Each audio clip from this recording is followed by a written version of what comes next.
total members. However, what we're trying to do is trying to get out to a bigger group, bigger population by trying to use a lot of new mediums. And we've actually done so fairly successfully. Kind of just talking about the things we did last year. We had a couple great marathon training programs. Both were very successful. A lot of new PRs last year. For the first time, we had a good weather year for the Twin Cities Marathon, so that helped out a lot. We introduced a 10-mile program that Debbie Bowman put on. That was really successful. We had a women's training camp, which was very successful.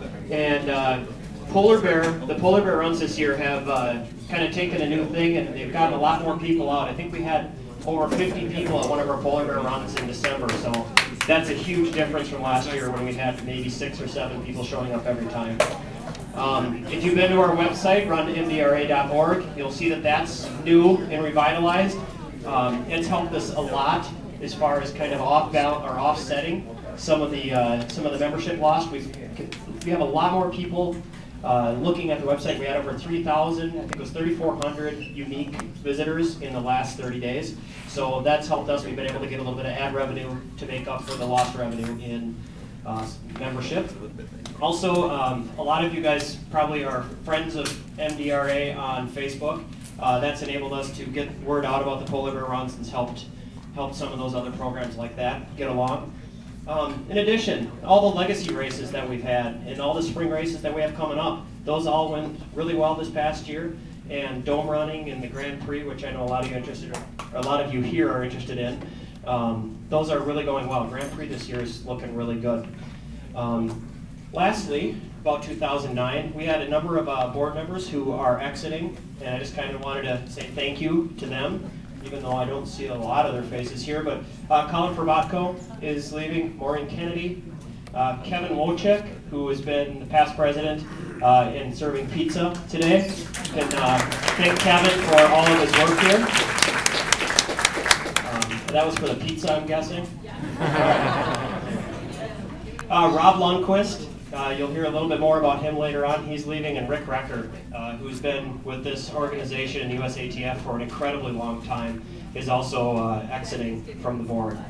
So I want to talk a little bit about 2010. 2011 is MDRA's 50th anniversary. Yep, 1961 is when MDRA was founded, and so a lot of this you'll see we're going to get a new logo that has the 50th anniversary as part of it. In addition to that, our Run Minnesota magazine is going to have 4 pages roughly a month talking about who we are, the running scene in Minnesota over the past few decades. We're pulling a lot of old magazines out and trying to use some of the clips, a lot of history, a lot of stories to be told that you'll find very interesting. In addition, we're starting up a half marathon training program this year.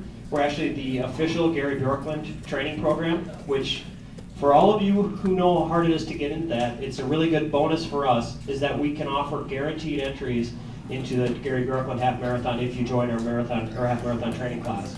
So that has to be in by February 17th. You have to be signed up for the training class by then.